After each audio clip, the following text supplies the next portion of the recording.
Date తప్పై ఉన్నదేమో, ఆ date బట్టి అది అలారం బాగలేదు, అందుకని నేను లేకపోయాను, క్షమించాలండి. సరే, ఇప్పుడు మనం పాటని పోదాం. మరొకసారి ప్రభునామంలో కూడి వచ్చినటువంటి సహోదరి మరియు సహోదరులకు వందనాలు. ఈ సమయంలో ప్రశ్న ఏంటంటే, యేసుక్రీస్తు ఆరాధనకు పాత్రుడా కాదా? ఈరోజు అనేక మంది యేసుక్రీస్తు దేవుడు కాదని, ఒకవేళ ఆయన దేవుడైనా ఆరాధనకు పాత్రుడని కొంతమంది, ఆరాధనకు ఆయన పాత్రుడు కాదని మరికొంతమంది మరి బోధిస్తున్నటువంటి విషయం మనందరం కూడా ఎరిగినటువంటి వాళ్ళమే. అయితే మనం తెలుసుకోవాల్సినటువంటి ముఖ్యమైన విషయం ఏంటంటే, మనము ఎవరు చెప్పినా, అది నేనే కావచ్చు, మీరే కావచ్చు, లేదా ఇంకెవరు చెప్పినా కానీ లేఖనాల్లో లేనిది చెప్పినప్పుడు మనం ఎవరు చెప్పినా కానీ వాళ్ళ యొక్క మాటకు మనం ఇవ్వాల్సినటువంటి అవసరం లేదు. ఒకవేళ చెప్పినటువంటి సత్యము ఒక చిన్న వ్యక్తే కావచ్చు, లేకపోతే అసలు ఆ యొక్క వ్యక్తి సమాజంలో ఎవరు కూడా వెలుగకపోవచ్చు, ఆ వ్యక్తి చెప్పినటువంటి మాట బైబిల్లో ఉన్నది సత్యం అనుకుంటే మాత్రం మనం దానికి వెలుగవాల్సిందే. అయితే కొంతమంది వ్యక్తులను బట్టి వెలుగిస్తున్నటువంటి సందర్భాలు నేను చూశా కాబట్టి నేను ఆ మాట మీతో చెప్తున్నా. కొంతమంది మంచి హోదాలో ఉండి, లేదా కొంత ఆర్థికపరమైనటువంటి మరి వస్తువులన్నిటి కలిగినటువంటి వాడైతే అతను చెప్పింది మాత్రం అంగీకరిస్తున్నారు సమాజం. ఒకవేళ ఆ వ్యక్తి, అదే వ్యక్తి చెప్పినటువంటి వ్యక్తి ఏదో హోదాలో తక్కువగాను, ఆస్తిపాస్తులు తక్కువగాను ఉండి సత్యాన్ని చెప్తే మాత్రం కొంతమంది దాన్ని సులభంగా తీసుకుంటున్నటువంటి సందర్భాలు మనం సమాజంలో చూస్తున్నాం. అయితే ఈరోజు మనకి ఆ రెండు ఏది కూడా వద్దు. దేవుడి యొక్క సత్యాన్ని ఏ వ్యక్తి అయినా చెప్పినప్పుడు అది బైబిల్లో ఉన్నదా మనం నమ్ముదాం.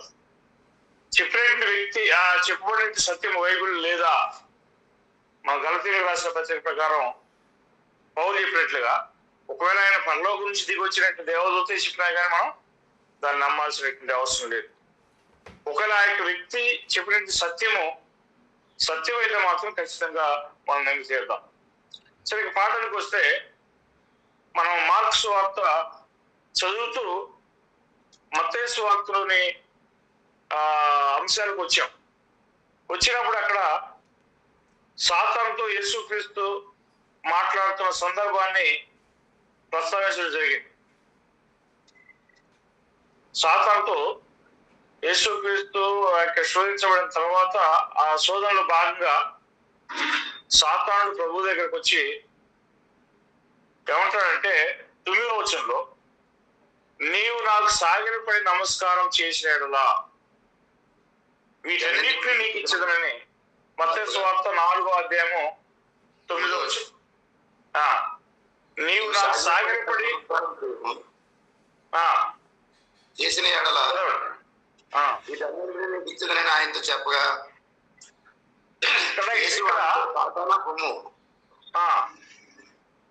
ప్రభు అయిన నీ దేవునికి మొక్కి ఆయనను మాత్రమే సేవించవలనని అతను రాయబడి ఉన్నది. రైట్. ఇక్కడ సాతానుడు యేసుని కోరుతున్న కార్యం ఏంటంటే, తనకు నమస్కారం చేయాలని లేదా తనను పూజించాలని చెప్పి కోరుతున్న సందర్భంగా మనకు అర్థమవుతుంది. కానీ యేసు రిప్లై ఏం చెప్తున్నాడు? సాతానా పొమ్ము, ప్రభు అయిన నీ దేవుని మొక్కి ఆయనను మాత్రమే సేవింపవలను అని వ్రాయబడి ఉన్నది అని చెప్పి యేసుక్రీస్తు చెప్పడం జరిగింది.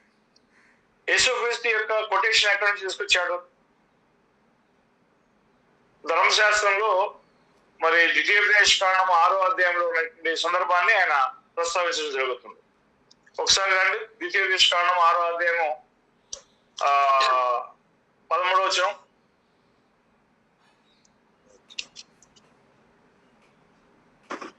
నీ దేవుడైన యెహోవాకు భయపడి ఆయన్ను సేవించి ఆయన పేరిట ప్రమాణం చేయవలెను.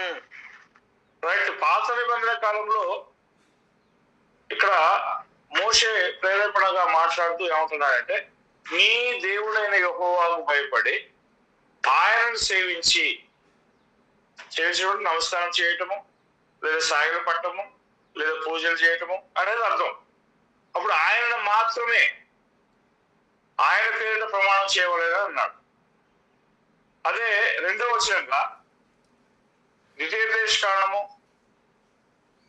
10వ అధ్యాయము 20వ వచనంలో మనం చూసినట్లయితే, ద్వితీయోపదేశకాండం 10:20 యెహోవాకు భయపడి ఆయనను సేవించి ఆయనను హత్తుకొని ఆయన నామమును ప్రమాణం చేయవలెను.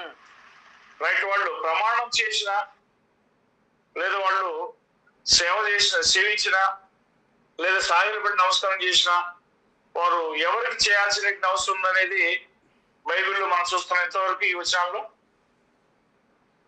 దేవుడు అనేటువంటి యెహోవాకి అనేటువంటి విషయం మనం చూస్తున్నాం. సరే, ఈ యొక్క సందర్భంలో ఇప్పుడు యేసుక్రీస్తు కొత్త నిబంధనలో తనకు సేవ చేయటము లేదా తనకు ఆరాధన చేయటం అనే విషయానికి వచ్చినప్పుడు ఎవరికి చేయమని చెప్పి ఆయన రిక్వెస్ట్ అంటే సాతానికి ప్రత్యుత్తరం ఇచ్చినట్లుగా మనం చూస్తున్నాం. యెహోవాకి అంటే నీ దేవుడిని యెహోవాకి మొక్కి, నీ దేవుడిని ప్రభువుకు మొక్కి ఆయనను మాత్రమే సేవింపవలను అని చెప్తున్నాడు. అంటే ఇక్కడ సందర్భాన్ని మనం ఆ వచనాన్ని కనుక ఆలోచన చేస్తే ఏమంటున్నాడంటే, ప్రభువే నీ దేవుడు అనే సందర్భం అక్కడ చూస్తున్నాడు. అప్పుడు ఇక్కడ ఎవరిని గురించి మాట్లాడుతుంది అనేది మనం అర్థం చేసుకోవాలి. యేసుక్రీస్తుని తండ్రి అయిన దేవుడు అక్కడ ప్రభువే నీ దేవుని చెప్పినాడా, లేదా యేసుక్రీస్తు తండ్రి అయిన దేవుని ఉద్దేశించి ప్రభువే నీ దేవుని అంటే యెహోవా తండ్రి అయిన దేవుని గురించి మాట్లాడా? ఏమండి? తండ్రి అయిన దేవుని గురించి మాట్లాడాడు. అప్పుడు అక్కడ మాట్లాడేటప్పుడు ఆయన ఒక పదం కూడా ఉపయోగించాడు. ఏమైనా పదం ఉపయోగించాడంటే ఆయన మాత్రమే. అంటే ఎవరు కూడా ఆరాధనకి పాత్రలు కాదనేది అర్థమవుతుందా? కావట్లేదు. అర్థమవుతుంది. రైట్. ఇంకోటి, యేసుక్రీస్తుని మరి పూజించలేదా అనేటువంటి ప్రశ్న మనకు వస్తున్నది. చూడండి, మత్తయి సువార్త 2వ అధ్యాయంలో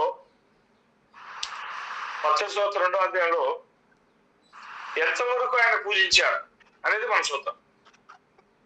2వ అధ్యాయము 1వ వచనం చూడండి. యూదులు రాజుగా ఉన్నవాడు ఎక్కడున్నాడు? తూర్పు దిక్కున మేము ఆయన నక్షత్రము చూచి ఆయనను పూజింపవచ్చుమని చెప్పిరి. రైట్.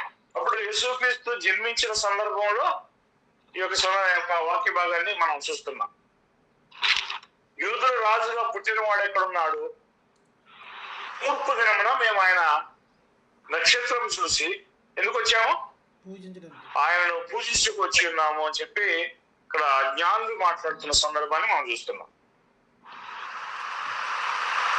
అయితే ఈయనని భూమి మీద ఉన్నప్పుడు అనేక సందర్భాల్లో మరి పూజించిన సందర్భాలను మనం చూస్తున్నాం. కానీ ఆయన శిష్యులకి ప్రార్థన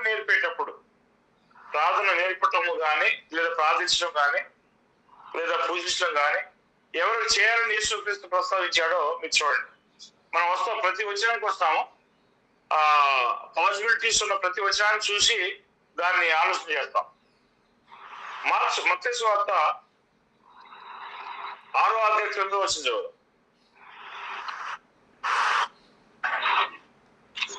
కాబట్టి మీరు ఇలాగూ ప్రార్థన చేయడి, పరలోకమందున్న మా తండ్రి, నీ నామం పరిశుద్ధపరచబడుగాక. ఇక్కడ ప్రార్థన విషయానికి వచ్చినప్పుడు మత్తయి 6:9లో యేసుక్రీస్తు తన శిష్యులకి ప్రార్థన నేర్పుతున్నాడు. ఆ ప్రార్థన ఎలాగ చేయాలని చెప్పి ఆయన చెప్తున్నాడు చూడండి.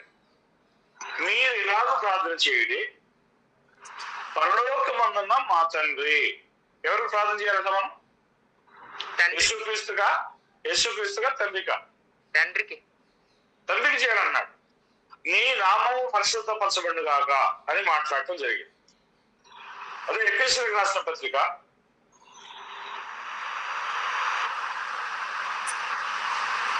3:17 చదువు.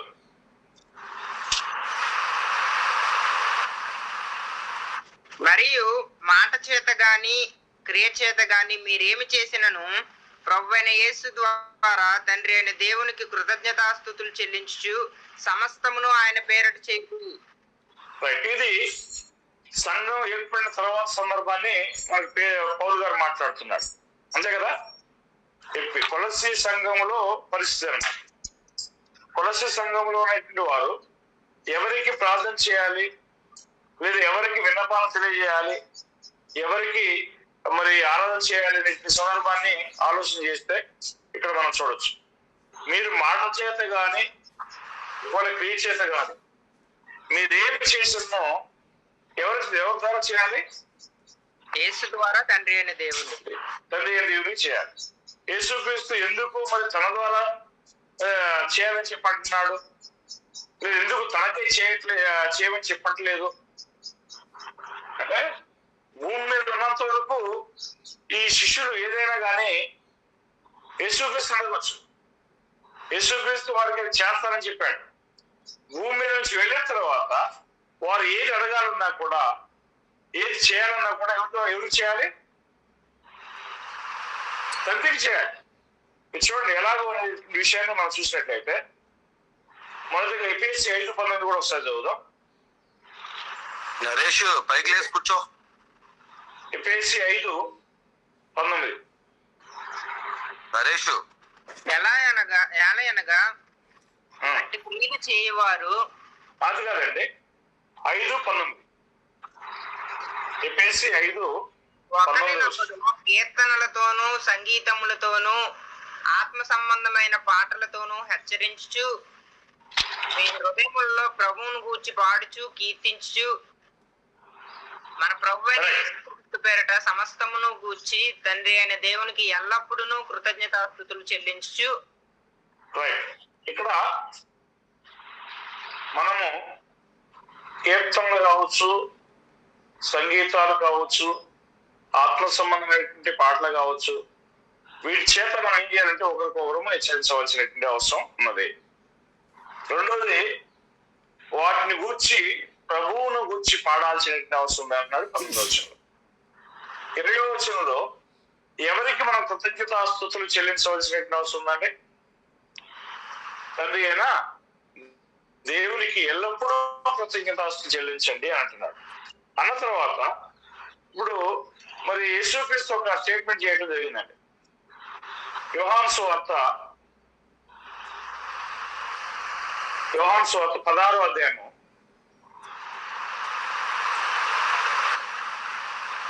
23వ వచనం చూడండి. మీరు దేని గూర్చి నన్ను అడగరు, మీరు తండ్రిని నా పేరట ఏమి అడిగినను ఆయన మీకు అనుగ్రహించునని మీతో నిశ్చయముగా చెప్తున్నాను. ఇది ఏ దినాన్ని గురించి మాట్లాడుతుందండి? యేసుక్రీస్తు ఈ భూమి మీద ఉన్నటువంటి సందర్భాల గురించి మాట్లాడుతుందా, లేదా యేసు ఈ భూమి మీద నుంచి ఎలా పోయేటువంటి వెళ్ళిన తర్వాత దినాన్ని గురించి మాట్లాడుతుందా? భూమి మీదకి వచ్చిన తర్వాత ఆయన భూమి మీదకి వచ్చాడు కదా, వచ్చిన తర్వాత 33 సంవత్సరాలు జీవించాడు.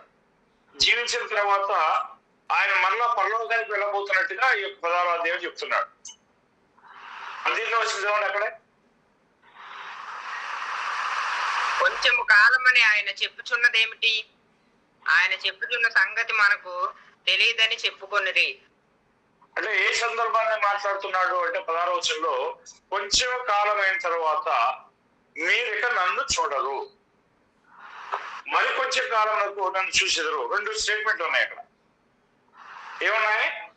కొంచెం కాలం తర్వాత నన్ను చూడరు అంటే ఆయన మరణం భూమి నుంచి వెళ్ళిపోతున్న సందర్భాన్ని అక్కడ చూస్తున్నాడు, అవునా?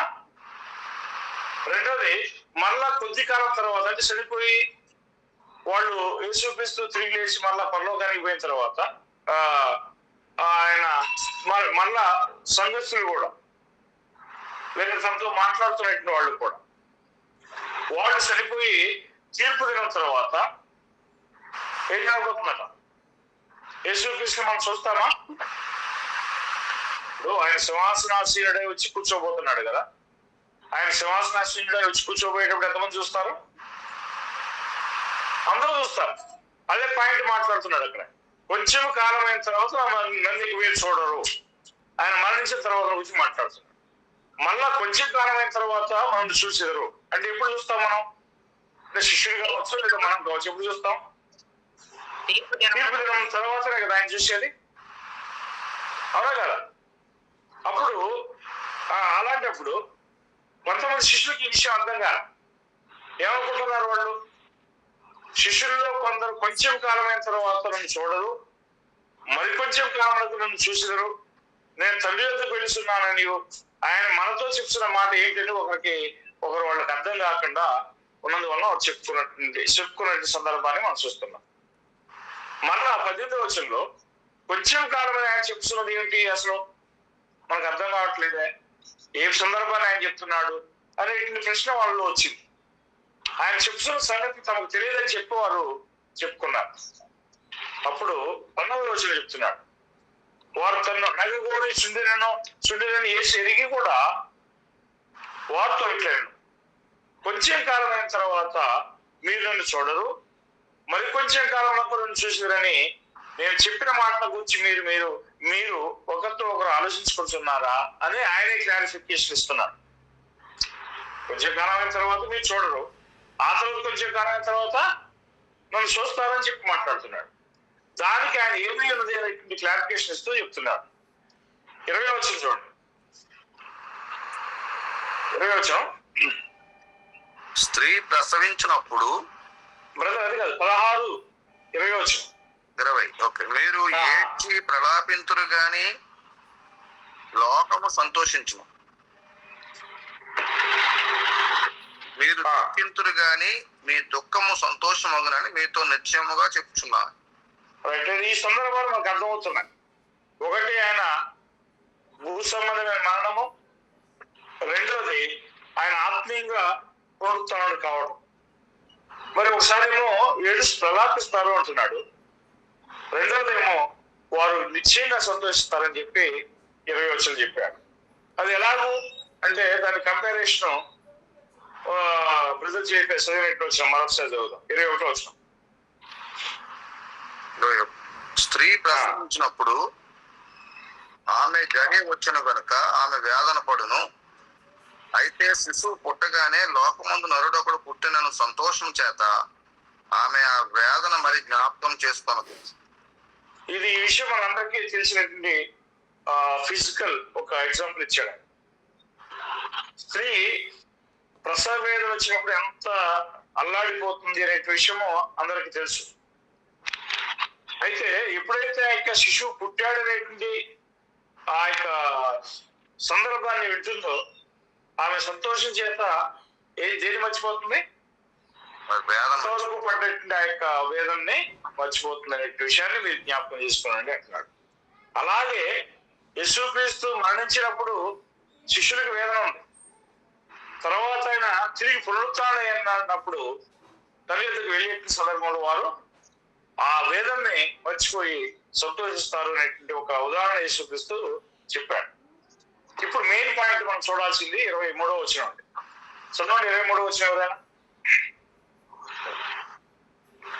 ఆ దినమున మీరు దేని గూర్చి నన్ను అడిగరు, మీరు తండ్రిని నా పేరట ఏమి అడిగినను ఆయన మీకు అనుగ్రహించునని మీతో నిశ్చయముగా చెప్పుచున్నాను. ఇక్కడ ఏ దినాన్ని గురించి మాట్లాడుతున్నాడు? ఇప్పుడు ఆయన ఆ దినాన్ని తర్వాత విశ్వాసులందరూ ఎవరిని అప్రోచ్ కావాలి, ఎవరి ద్వారా పోవాలి, ఎవరు యూత్వారు అయి ఉన్నారు అనే సందర్భాన్ని ఇక్కడ చాలా క్లారిటీగా చెప్తున్నాడు ఆయన. ఆ దినమున అంటే ఆయన పరలోకానికి వెళ్ళిన అనంతరం, అవునా, ఆయన పరలోకానికి వెళ్ళిన తర్వాత దేవుని గురించి నన్ను అడగరు. మీరు ఎవరిని అడుగుతారు? మీరు తండ్రిని అడుగుతారు. 23వ వచనం. ఎవరి నామం అడుగుతారు లేదా ఎవరి పేరు అడుగుతారు? నా పేరు అడుగుతారు అని చెప్పి యేసుక్రీస్తు చెప్తున్నాడు. అంటే ఇక మిగతా వాళ్ళు అడగబోయేది ఎవరిని? తండ్రిని, దేవుణ్ణి, తండ్రి అయిన దేవుడు. ఎవరి పేరట? యేసుక్రీస్తు పేరట. అంతే కదా. ఆయన పునరుత్థానం తర్వాత కూడా ఏమంటాడు? నాకు పరలోకమందును భూమి సర్వాధికారం ఉన్నది అంటాడు, ఇయ్యబడి ఉన్నది అంటాడు. ఇప్పుడు నుంచి ఇయ్యబడి ఉన్నదండి ఆయనకి. యేసుక్రీస్తు ఈ భూమి మీద చనిపోక ముందుగా లేదా సెలవు వేయబడక ముందుగా ఆయన సర్వాధికారం ఇవ్వబడి ఉన్నదా, లేదా చనిపోయిన తర్వాత తిరిగి లేచిన తర్వాత ఇవ్వబడి ఉన్నదా? తిరిగి లేచిన తర్వాత సర్వాధికారం ఇవ్వబడి. అంతే కదా. అప్పుడు అధికారం ఎవరికి ఇచ్చాడు దేవుడు? ఇప్పుడు చనిపోయిన తర్వాత, చనిపోయి తిరిగి లేచిన తర్వాత యేసుక్రీస్తు వారికి ఇచ్చాడు. యేసుక్రీస్తు వారికి ఇచ్చాడు. అయినప్పటికీ కూడా ఆయనకి మించినటువంటి అధికారం ఎవరికి ఉంది? దేవుని తండ్రి అయిన దేవునికి ఉంది. చూడండి, కావాలంటే చూపిస్తాను నేను. మొదటి కొరింథీయులకు రండి, 15వ అధ్యాయం.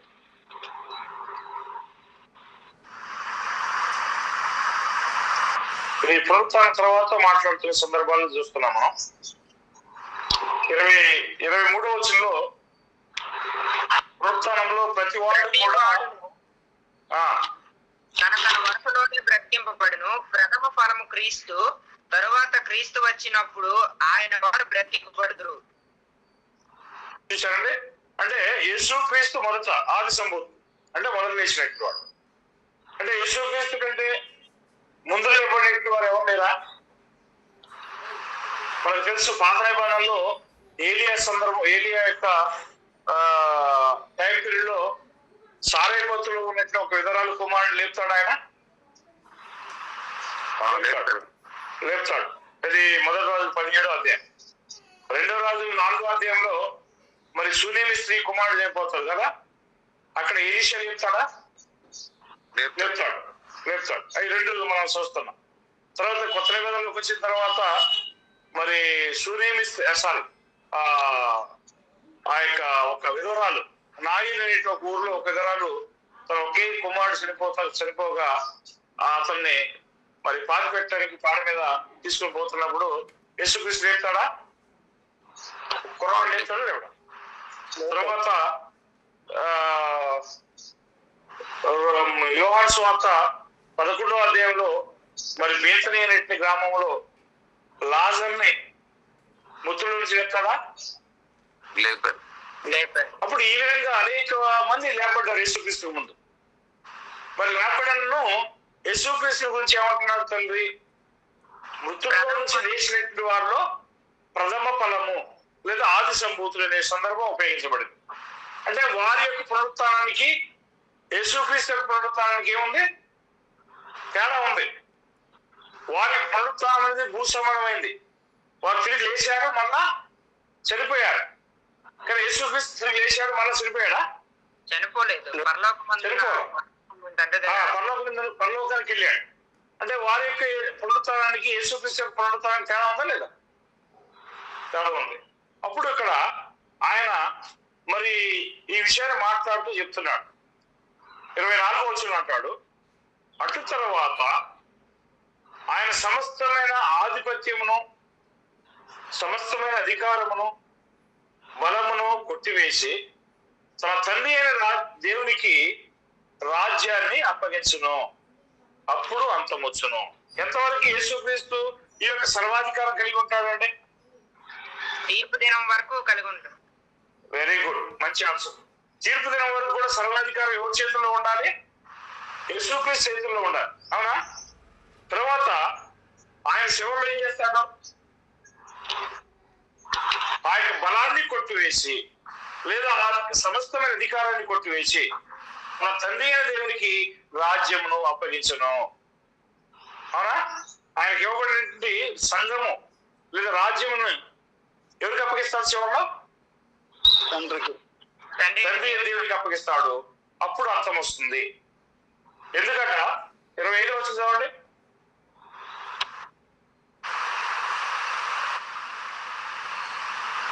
25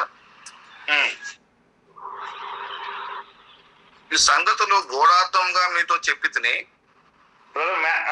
మొదటి కొరింథీ 15వ అధ్యాయం కదా, మొదటి కొరింథీ 15:25.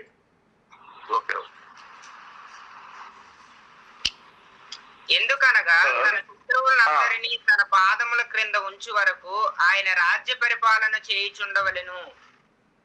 యేసుక్రీస్తు ఎంతవరకు రాజ్యాన్ని పరిపాలిస్తూ ఉండాల్సిన అవసరం ఉన్నదా? తండ్రి అయిన దేవుడు యేసుక్రీస్తు యొక్క శత్రువులందరినీ యేసుక్రీస్తు యొక్క పాదముల కింద ఉంచేంత వరకు కూడా ఎవరు పరిపాలన చేయాలి? క్రీస్తు ప్రభువే పరిపాలన చేయాలి. క్రీస్తు ప్రభు వారు పరిపాలన చేయాలి. అంతవరకు మరి ఆయన శత్రువులను ఆయనకు అప్పగిస్తున్నారు ఎవరు? తండ్రి అయిన దేవుడు. తండ్రి అయిన దేవుడు. 26 వర్షం చదవండి. దేవుడు 26 చూడండి. దేవుడు శత్రువు మరణము. 26 కూడా కడపట నశింప చేయబడి శత్రువు మరణము. దేవుడు సమస్తమును క్రీస్తు పాదముల క్రింద లోపర్చి ఉంచెను. సమస్తమును లోపరచబడి ఉన్నదని చెప్పినప్పుడు ఆయనకు సమస్తమును లోపరిచిన వాడు తప్ప సమస్తమును లోపరచబడి ఉన్నదని సంగతి విషదమే. రైట్. ఇక్కడ సమస్తాన్ని యేసు పాదముల కిందికి తీసుకొచ్చుతున్నది లోపర్చింది ఎవరు? దేవుడు, తండ్రి అయిన దేవుడు.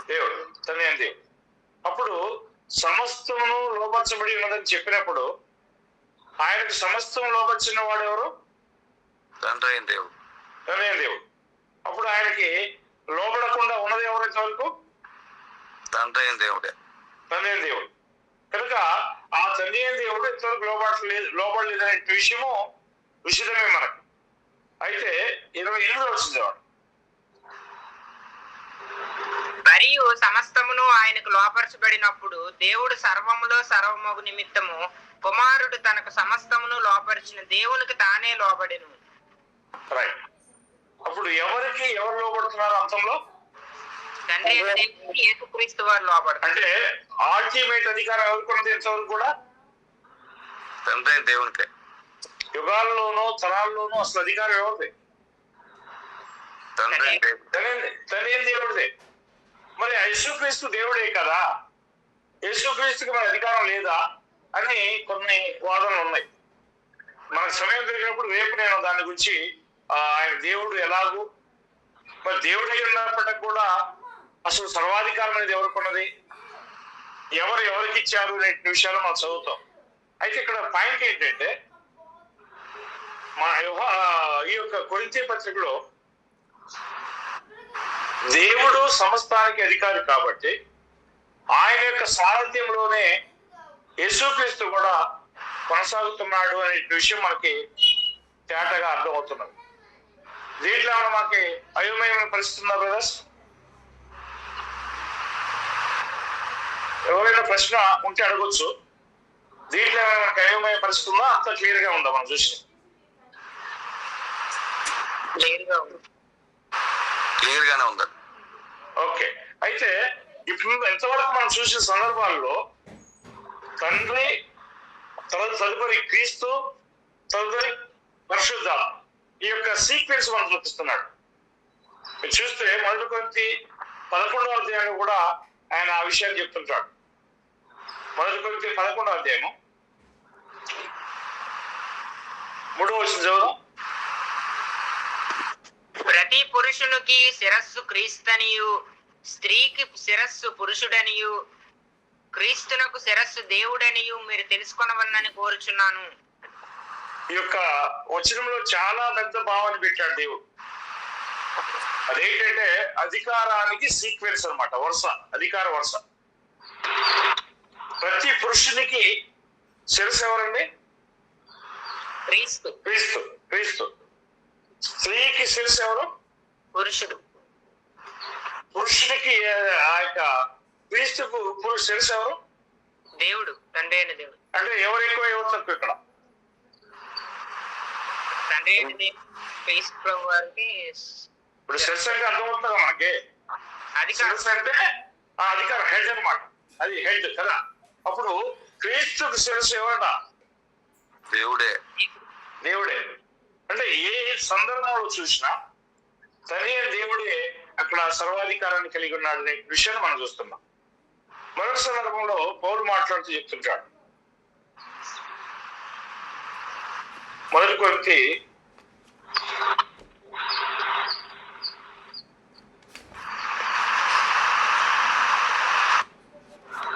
3వ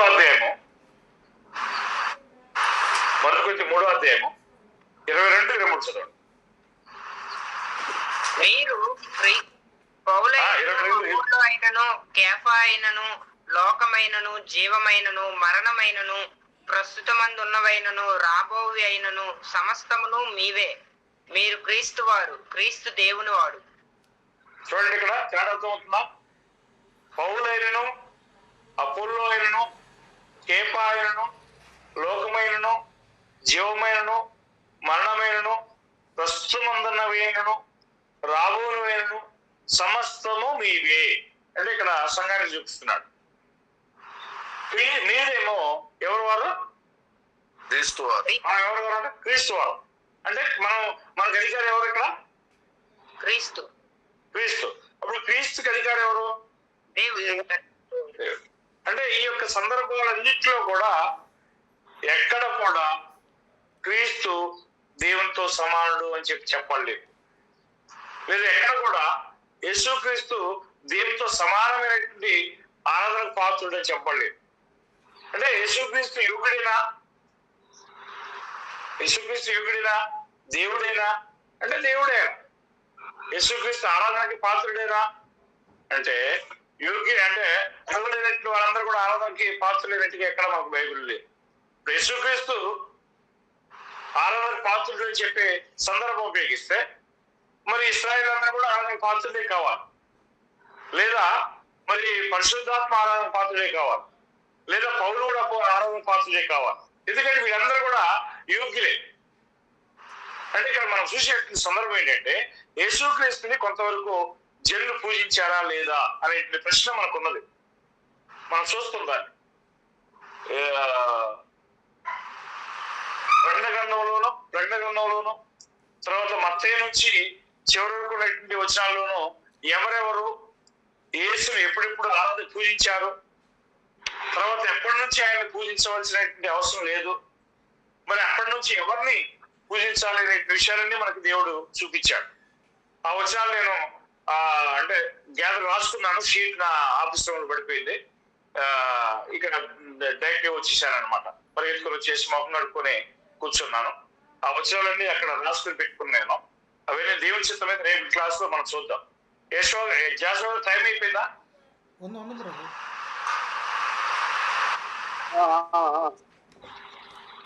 టైం అయింది సార్. అంటే ఇంకా 10 నిమిషాలు సార్, ఇంకో 10 నిమిషాలు చెప్పొచ్చు. ఓకే. అట్టయితే మీరు ఎవరైనా ఏదైనా కొంచెం క్లూ ఇస్తే, ఈ సందర్భాలు ఏమైనా ఇస్తే దాని గురించి మనం చూద్దాం. అంటే యేసుక్రీస్తు ఎలాగో ఆరాధన పాత్రుడు కాడు లేదా అవును అనే విషయాలు ఎవరైనా మీరు క్లూ ఇస్తే మనం పోదాం.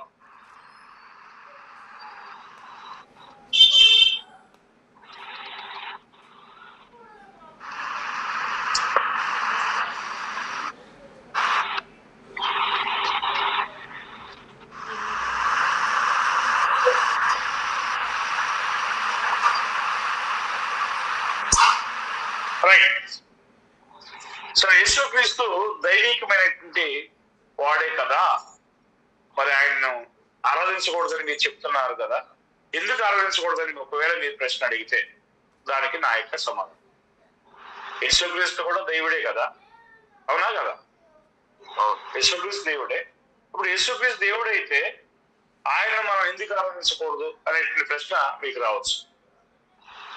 చూసినట్లయితే యోహాను సువార్త 5వ అధ్యాయము 23వ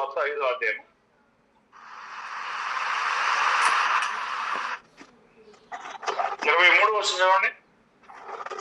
తండ్రిని గణపరచునట్లుగా అందరూ కుమారుని గణపరచవలనని తీర్పు తీర్చుటకు సర్వాధికారము కుమారునికి అప్పగించి ఉన్నాడు. కుమారుని గణపరచని వాడు ఆయన పంపిన తండ్రిని గణపరచడు. ఇక్కడ తండ్రిని ఈ యొక్క సృష్టి ఏ విధంగా గణపరచాలనో అలాగే తండ్రిని గణపరచే రీతిగా కుమారుని కూడా కనపరిచినట్లుగా తనే దేవుడు ఏం చేశాడు? కుమారునికి సర్వాధికారం ఇచ్చినట్లుగా మనం చూస్తున్నాం. అయితే కుమారుని ఎవరైతే కనపరచలేదో ఆయనను పంపిన తండ్రిని కూడా కనపరచడు. ఈ సందర్భం మన ఆరాధనకి ముడిపెడదామా? లేకపోతే ఘనత, ఆ మహిమ అనే విషయాల్లో తండ్రిని ఏ విధంగా మనం కనపరచాలనో అలాగే కుమారుని కనపరచాల్సిన అవసరం ఉందని విషయం ఇక్కడ చెప్తున్నాడా? తండ్రి ఇది ఆరాధనకు సంబంధించిన చెప్తున్నా, ఘనత మహిమ అనేసి చెప్తున్నారు. ఘనతకు సంబంధించిన విషయాల గురించి మాట్లాడుతున్నాడు. ఇక్కడ ఆరాధన విషయానికి వస్తే ఆరాధన ఎవరికి మాత్రమే చేయాలి? మరి మనం తండ్రి అనే దేవునికే చేయాలి, ఆత్మతోనూ సత్యంతోనూ ఆరాధన. అవును. అంటే అప్పుడు ఒకవేళ ఆరాధన చేసే విషయానికి వస్తే మనం ఇద్దరు వ్యక్తులను ఆరాధన చేసామనుకోండి, అక్కడ అది ఏ విధంగా ఉంటుందా? కన్ఫ్యూషన్ గా ఉంటుందా? లేకపోతే ఎవరైనా పర్వాలేదు అన్నట్టుగా ఉంటుందా? కన్ఫ్యూజన్, ఎందుకంటే అధికారం కాబట్టి. ఇప్పుడు అధికారం మారుతున్నట్టుగా కాదా? ఒక హెడ్ ఆఫ్ ద ఇన్స్టిట్యూషన్ ఉంటుంది.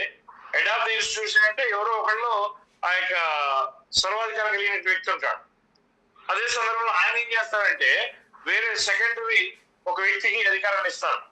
ఇచ్చినందువల్ల ఇప్పుడు ఆ వ్యక్తి కూడా అసలైన వ్యక్తిలాగా సమానంగా సూచించబడతాడా? అంటే కనపరచబడతాడా? అది తేడా ఉంటుందా? తేడా ఉంటది. ఇప్పుడు యేసుక్రీస్తు కూడా అదే చెప్పింది. ఏమని చెప్పాడు ఆయన ప్రతి సందర్భంలో కూడా యోహాను 12:40 చదువుతాం ఒకసారి. 14:40 కాదు, క్షమించాలి, 28, 14:28.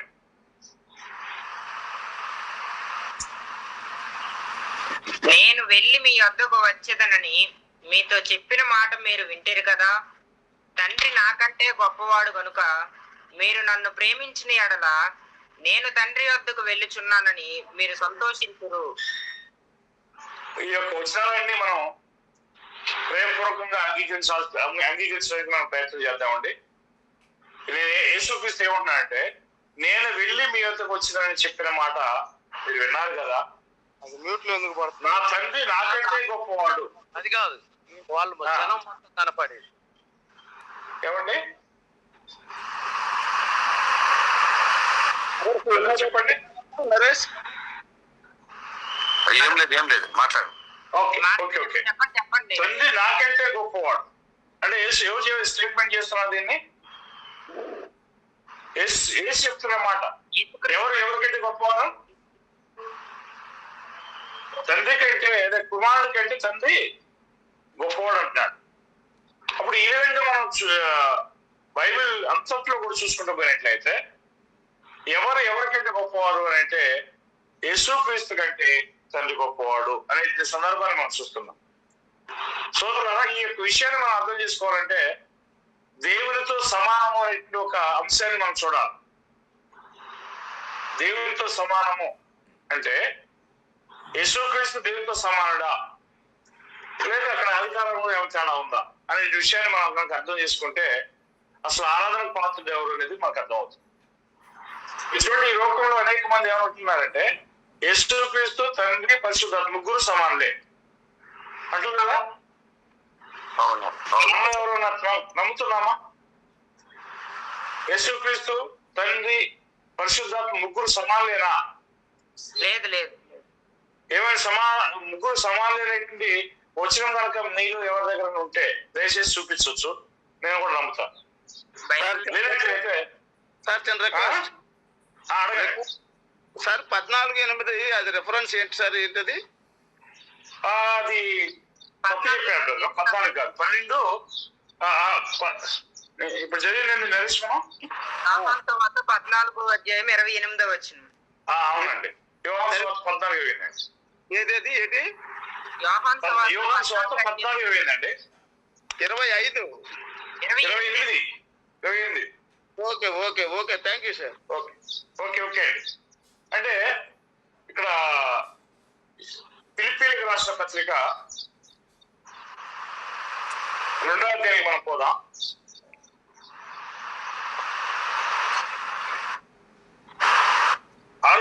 నుంచి చూసినట్టయితే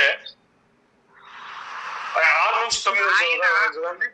ఆయన దేవుని స్వరూపము కలిగిన వాడై ఉండి దేవునితో సమానముగా ఉండుట విడిచిపెట్టకూడని భాగ్యమని ఎంచుకొనలేదు గాని మనుషుల పోలికగా పుట్టి దాసుని స్వరూపం ధరించుకొని తను తానే రిక్తునిగా చేసుకొనెను. మరియు ఆయన అధికారమందు మనుష్యుడుగా కనబడి మరణము పొందునంతగా అనగా శిలువ మరణం పొందినంతగా విధేయత చూపిన వాడై తను తాను తగ్గించుకొనెను. అందుచేతను పరలోకమందున్న వారిలో గాని భూమి మీద ఉన్న వారిలో గాని భూమి క్రింద ఉన్న వారిలో గాని ప్రతి వాని మోకాలును యేసు నామమున వంగునట్లును ప్రతి వాని నాలుకయు తండ్రి అని దేవుని మహిమార్థమై యేసుక్రీస్తు ప్రభువును దేవుడు ఆయన్ని అధికముగా హెచ్చించి ప్రతి నామమునకు పైనామమును ఆయనకు అనుగ్రహించెను. ఇక్కడ 6వ వచనంలో నుంచి మనం చదివినట్లయితే యేసుక్రీస్తు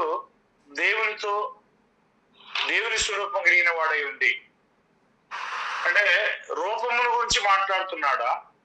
ఇక్కడ దేవుని యొక్క అధికారంతో యేసుక్రీస్తు కూడా సమానమైన అధికారం కలిగి ఉన్నట్టుగా చెప్తున్నాడా అంటే సబ్జెక్టు రూపం. చూడండి, ఆయన దేవుని స్వరూపం గలవాడై ఉండి దేవునితో సమానంగా ఉండుట విడిచిపెట్టకుండా భాగ్యం ఎంచుకోలేదు అంటున్నాడు. అంటే ఏ విషయంలో దేవునితో సమానుడు ఆయన? స్వరూపంలో సమానంగా. Very good. పరలోకం ఉన్నప్పుడు యేసుక్రీస్తు స్వరూపం ఏంటి? ఆత్మస్వరూపం. ఆత్మస్వరూపం. దేవుని యొక్క స్వరూపం ఏంటి? ఆత్మస్వరూపం. ఇద్దరు కూడా ఏ స్వరూపం ఉన్నారంటే ఆత్మస్వరూపంలో ఉన్నారు. అప్పుడు ఆ విషయంలో ఇద్దరు కూడా ఏమై ఉన్నారు? సమానంగా ఉన్నారు. సమానంగా ఉన్నారు. అయితే దాన్ని వదిలిపెట్టుకోవడానికి యేసుక్రీస్తు ఏమన్నా కష్టపడ్డా? వదిలిపెట్టుకునే ఇష్టం లేకుండా ఉన్నాడా? లేదు. దాన్ని వదిలిపెట్టుకున్నాడు. ఏ రూపంలోకి వచ్చాడు ఆయన? మనిషి పోలికగా పుట్టి దాసుని స్వరూపం ధరించుకుని తన్ను తానే రిక్తునిగా చేసుకున్నాను.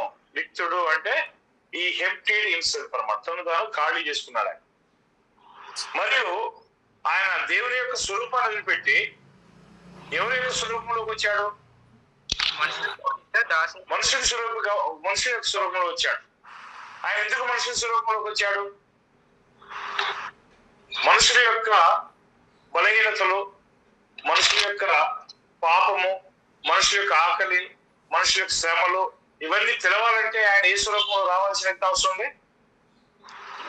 మనుషుల పోలికగా రావాల్సిన.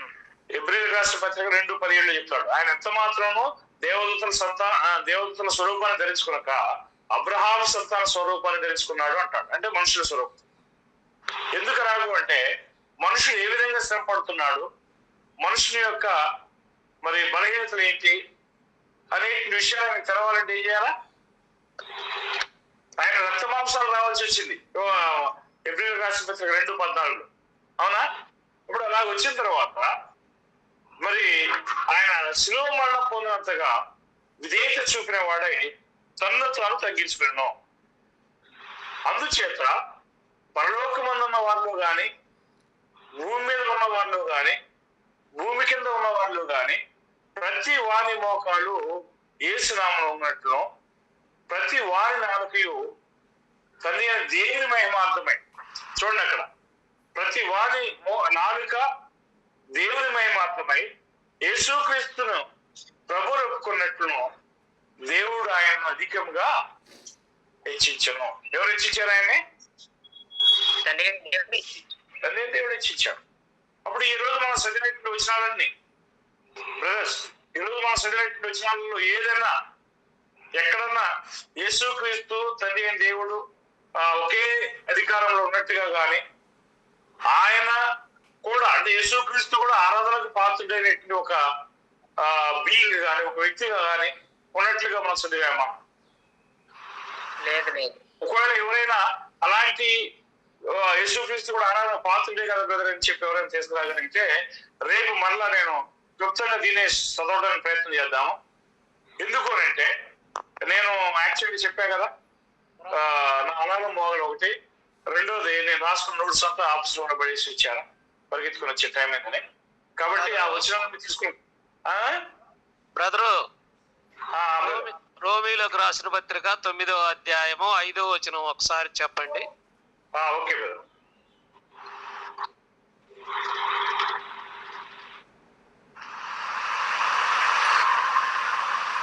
రోమా 5:9 అండి. 9:5 అండి. 9:5. ఓకే.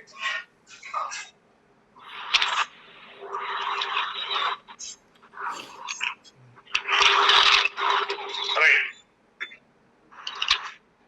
ఇక్కడ సందర్భం అంటే యూదుల యొక్క గొప్పతనాన్ని గురించి యేసుక్రీస్తు పౌలు మాట్లాడుతూ వస్తున్నాడు. ఆ యొక్క మాట్లాడుతున్న సందర్భంలో 4వ వచనంలో చూసినట్లయితే వీరు ఇశ్రాయేలు అంటే యూదుల్లో ఉన్నటువంటి వాళ్ళ గురించి మాట్లాడుతున్నాడు. ఇశ్రాయేలు గురించి మాట్లాడుతున్నాడు. వీరు ఇశ్రాయేలు దత్తపుత్రత్వమును, మహిమయు, నిబంధనలను, ధర్మశాస్త్రంలోని ప్రధానమును, అర్చన ఆరాధనమును, వాగ్దానములు వీరికి ఇవ్వబడ్డాయి అంటున్నాడు. ఎవరికి? ఇశ్రాయేలుకి. మొదటి ఏమి ఇవ్వబడింది? దత్తపుత్రత్వం అంటే వారిని దత్తపుత్రులుగా స్వీకరించడం, వారిని చేశాడు దేవుడు. మహిమ వారికి ఇవ్వబడింది. నిబంధనలు వారికి ఇవ్వబడ్డాయి. మొదటి నిబంధన మోషే వారికి ఇవ్వబడింది. రెండవ నిబంధన అన్యులకి యూదులకి అంటే అందరికి ఇవ్వబడుతుంది. ఆ నిబంధన కూడా వారికి మొదట వాళ్ళే వస్తారు. ఆ తర్వాత ధర్మశాస్త్ర ఆరాధనలు, అర్చనలు, ఆరాధనలు కూడా వారికి ఇవ్వబడ్డాయి.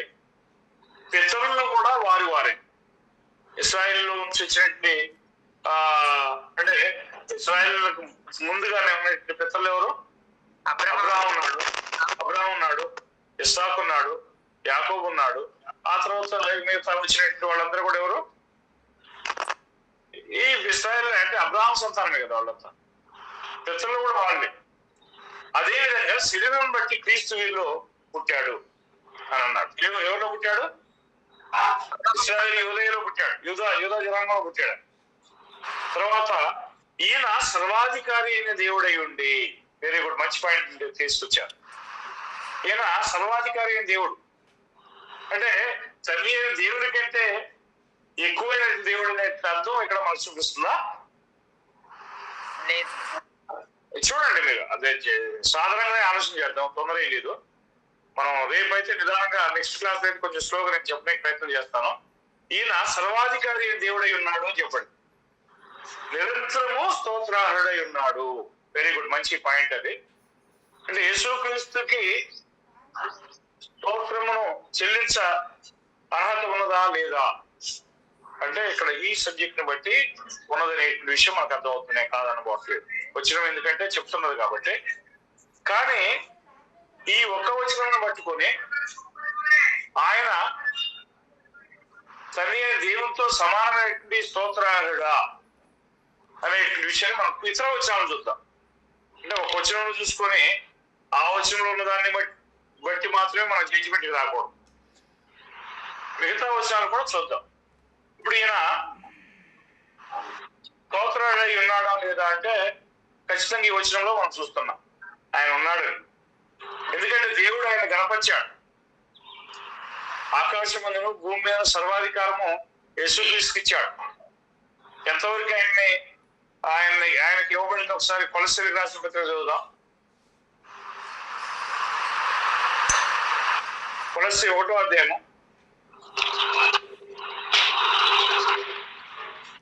వాస్తవంగా 13వ వచనం నుంచి మనం చూడొచ్చండి.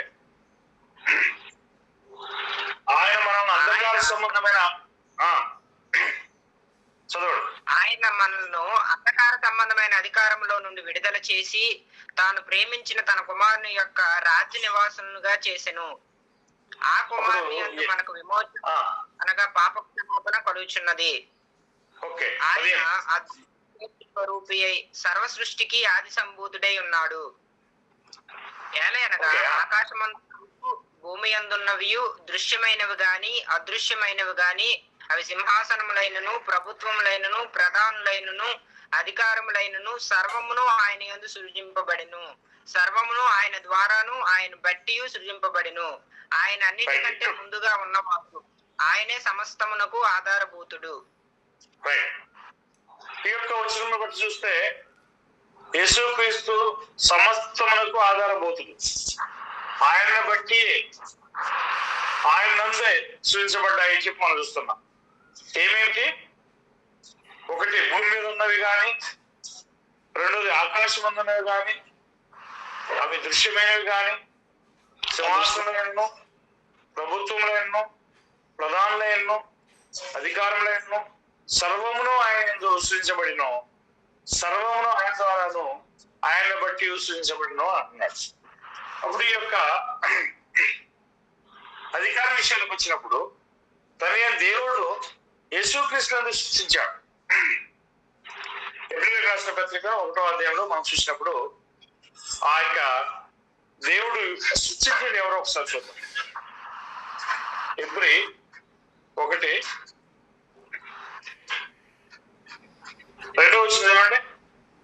ఈ దినమున అంతమందు కుమారుని ద్వారా మనతో మాట్లాడెను. ఆయన కుమారుని సమస్తమునకును వారసునిగా నియమించెను. ఆయన ద్వారా ప్రపంచములను నిర్మించెను. నిర్మించింది ఎవరైతే? తండ్రి అయిన దేవుడు నియమించాడు. ఎవరి ద్వారా? యేసుక్రీస్తు ద్వారా నియమించాడు. Very good. అసలైన సృష్టికర్త ఎవరు? అంటే అసలైనటువంటి అధికారి ఎవరు? తండ్రి అయిన దేవుడు. మరి ఈ యొక్క వచ్చిన తప్పు అనుకున్నాము, దాన్ని కంపేర్ చేసి చూసినప్పుడు నిరంతరం సర్వాధికారి అయిన దేవుడే అండి, నిరంతరం స్తోత్రాడై ఉన్నాడని చెప్పబడింది అక్కడ. మరి ఈ యొక్క వచనంలో అసలు సమస్త మహిమకు ఘనతకు మరి పాత్రుడు ఎవరు? ఆరాధన పాత్రుడు ఎవరు? ఈ దినముల అంతమందు కుమారుని ద్వారా మనతో మాట్లాడను. ఆయన ఆ కుమారుని సమస్తమునకు వారసునిగా నియమించింది ఎవరు? తండ్రి అయిన దేవుడు తండ్రి కదా, తండ్రి అయిన దేవుడు నియమించాడు. అప్పుడు ఆయన ద్వారానే, అంటే యేసుక్రీస్తు ద్వారానే ప్రపంచం నిర్మించాను. ఎవరు నిర్మించింది? దేవుడు, తండ్రి అయిన దేవుడు. తండ్రి అయిన దేవుడు నిర్మించాడు. అప్పుడు అసలు నిర్మించినటువంటి అసలైనటువంటి అధికారానికి మూలకారకుడు ఎవరు? తండ్రి అయిన దేవుడు. అసలు అసలైనటువంటి స్తోత్ర మహిమలకు మూలకారకుడు ఎవరు? దేవుడు, తండ్రి అయిన దేవుడే. ఇప్పుడు యేసుక్రీస్తు దేవుడు కాదని నేను చెప్పట్లే, మనం పోదాం దానికి, సబ్జెక్ట్ పోదాం. యేసుక్రీస్తు అధికారం లేదని నేను చెప్పట్లే, ఉన్నది అధికారం, దాన్ని చూద్దాం. కానీ యేసుక్రీస్తు దేవుడైనంత మాత్రాన, యేసుక్రీస్తు అధికారి అయినంత మాత్రాన తల్లి దేవుడి కంటే గొప్ప అధికారం కలిగినట్టు వాడా? లేదా యేసుక్రీస్తు దేవుడైనంత వలన తల్లి దేవుడితో సమానమైనటువంటి దేవుడై ఉన్నాడా? లేదు. మనం చూసాం. ఎక్కడ చూసామంటే 1 కొరింథీ 11వ అధ్యాయం చూసాం. ప్రతి పురుషునికి శిరస్సు క్రీస్తు.